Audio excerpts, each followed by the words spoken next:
So, who's Todd Bentley? Is he like an evangelist or something?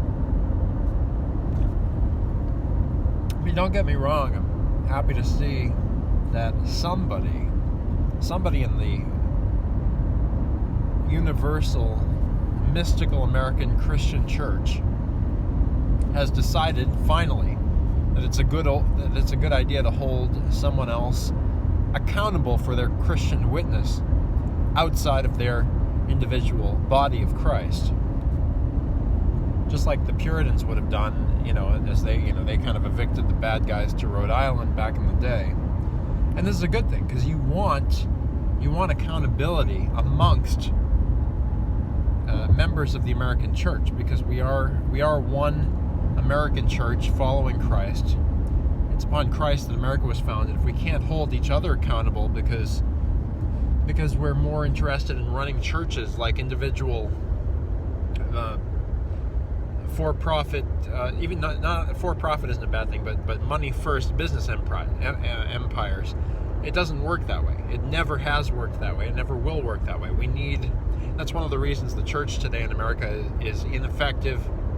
So, I mean, I know Michael Brown isn't always on top of everything. The Line of Fire radio broadcast guy, he's a little bit like a lot of religious people. He doesn't quite understand the principality of media and the fake news monster that it has become, because he's kind of entrenched in the religious aspect, and dare I say, he's got that whole Jewish thing going too, which again, while we don't wish harm on people,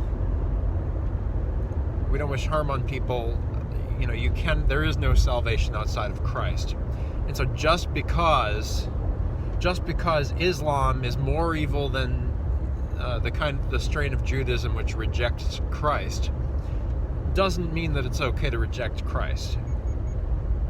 And this has never been, I never understood the whole Judeo-Christian value thing. I mean, yeah, Judaism has more of the truth than Islam, the cult of Islam, has, because and God does have special promises for the Jewish people. All that aside, Jews turned on their own in the person of Jesus Christ, whom the unrepentant, Christ-rejecting Jew put to death on the cross. And obviously, I think we can safely say the worst atrocity that's ever been committed in the world, notwithstanding that it was God's chosen means of redemption. It's like, it doesn't mean that today, if Jesus were here, we would all go out and say, let's crucify Christ again, because that's just silly, right? Isn't that silly? Like, to think that somehow it's okay to crucify Christ because God predestined me to sin, so I'm going to sin. That's like Paul saying that, because we've been saved by grace, does that mean we can go on sinning? Of course not. So anyway, so let's not get so caught up in this fake news trend of let's rat on anti-Semites and whatever, and we shouldn't harbor hatred for Jewish people, and of course this is one big tangent.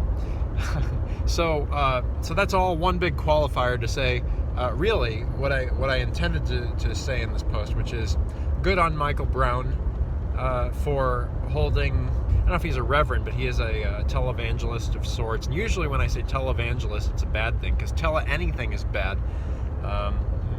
Media warps the nature of any message, including the salvation message of Jesus Christ. You just can't put Jesus Christ on TV. It's like WonkaVision, right? You try to put the person on TV, it's totally something different on the other side. And so that's a parable that millennials can understand. But the point is, good job, Michael Brown, for holding this wayward preacher accountable. I guess he's shown a pattern of being rather doggedly committed to various sexual sin, including homosexuality, which is, I think, arguably the worst sin in the entire Bible. short of actually putting a nail in Jesus Christ's hands. So good on Reverend, radio. Good on commentator Michael Brown, religious commentator Michael Brown, for calling out this pastor. Good on all the religious leaders for doing that. We need more of this in the church. We need inter-church accountability. We need pastors holding each other accountable, okay? So that those demons in the principality of the fake news don't, so that they're not the ones to say, this guy has been going on Ashley. Like 90% of American church pastors have been in their basements on AshleyMadison.com, and while their wives are sleeping or probably having their own affairs, and whatnot. Does that make sense? Church needs to hold each other accountable, and this is the first I've seen of it. So I think this marks a turning point in the church as the evangelifish really start to fade away. Whores like Beth Moore, all of that bad element. Beth Moore turning on America, Jesus Christ, and our Christian defending president Donald Trump, our Christian president Donald Trump. I don't think there's any need to qualify Donald Trump's Christwardness at this point. He came out of the fake news, and the fake news is filled with fake people, okay? So good on Donald Trump, good on Brown there with the radio show, holding this preacher accountable before the fake news got to him. Isn't it better to be held accountable by other pastors than the fake news? The church is at a low point when the fake news is calling it out on its sin. This is America's Man's Man.